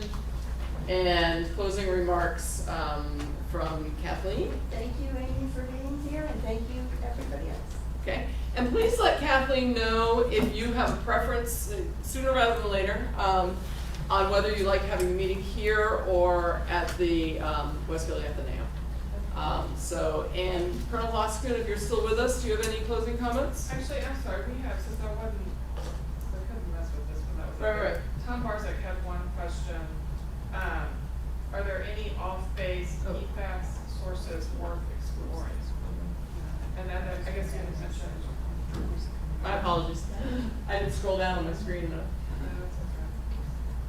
Well, I think that the two that are identified on this figure here, the aircraft crash and the mysterious soccer field. Okay. All right. So the microphones are picking up everybody in the room, just so you know. So it makes side conversations challenging, especially for the people online.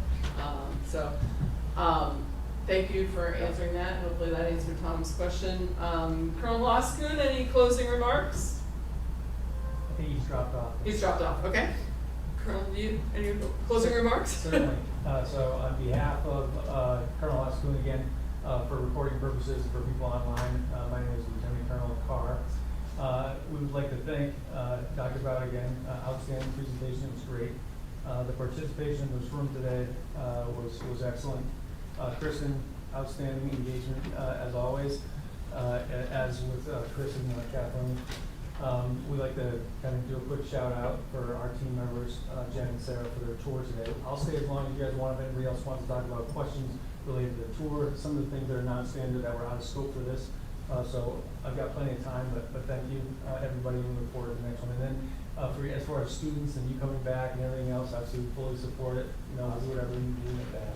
Thank you. Great, thanks, and I appreciate that. So with that, I'm gonna close the meeting. I'm not gonna throw you out of the room quite immediately. If people want to look at the maps, talk to Dave, talk about one-on-one. Please take home some cookies or eat some cookies or whatever you wanna do. So thanks, everybody. I appreciate it, and I will see you again in January, but I'll be in touch before then. Thank you.